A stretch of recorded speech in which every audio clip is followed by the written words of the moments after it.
Berlin travaille avec Damas au rapatriement. En 3 ans, de 80% des Syriens, réfugiés en Allemagne, a déclaré lundi le chancelier Friedrich Merz au cours de la visite du président Ahmed al-Chareh. L'avenir de la diaspora syrienne en Allemagne, qui compte environ 1 million de personnes, battues, notamment arrivées pendant la crise migratoire de 2015, est au cœur de ce premier voyage officiel à Berlin du dirigeant syrien. En plein durcissement de la politique migratoire allemande, dans un contexte d'essor de l'extrême droite, le chancelier conservateur a dit en conférence de presse vouloir cibler en priorité un petit groupe qui nous pose des problèmes, à savoir des Syriens ayant commis des infractions. Mais, dans la perspective plus longue des 3 prochaines années, ce virage migratoire doit concerner 80% des Syriens qui séjournent dans la première économie européenne. Et c'est aussi le souhait du président al-Chareh, a-t-il ajouté. Option de retour fiable.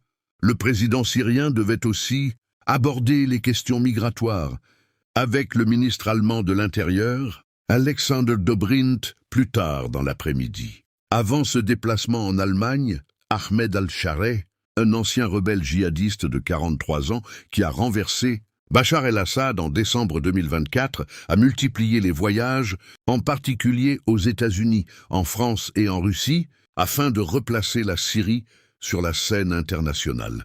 Friedrich Merz a vanté un ambitieux programme de travail commun pour la reconstruction et le retour des réfugiés, qui entre maintenant dans sa phase de mise en œuvre, avec une délégation allemande se rendant à cette fin en Syrie dans quelques jours.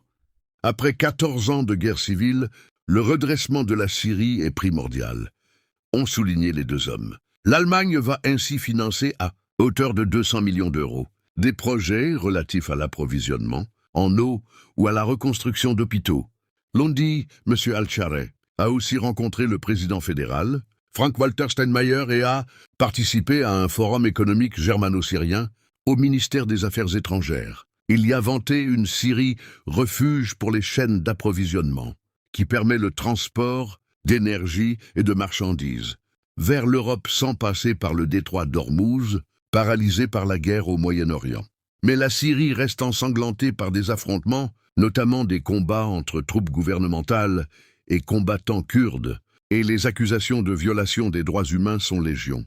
Project Commons, Friedrich Merz a ainsi exhorté son homologue à l'installation d'un État de droit et au respect des droits de tous les Syriens, quelle que soit leur religion, leur appartenance ethnique ou leur sexe. Je lui, au président syrien, Nedler a également dit que de nombreux projets communs à l'avenir dépendraient aussi du fait que nous trouvions un État de droit offrant un cadre fiable pour l'économie, mais aussi pour les citoyens, a-t-il ajouté. Plusieurs manifestations sont organisées à Berlin contre la visite, initialement prévue pour janvier, mais reportée en raison de heurts entre l'armée et les combattants kurdes devant le ministère des Affaires étrangères lundi matin.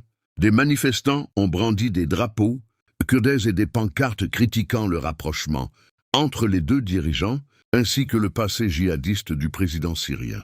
Une association kurde en Allemagne, la KGD, a jugé vendredi dans un communiqué que l'ancien chef rebelle ne devait bénéficier d'aucune reconnaissance officielle. Friedrich Merz a pour l'instant réduit sa politique syrienne à la question des expulsions et ignoré la situation réelle sur le terrain, a déclaré à l'AFP Louise Amtsberg, la députée des Verts chargée des affaires étrangères, mettant en garde contre une normalisation précipitée des relations bilatérales.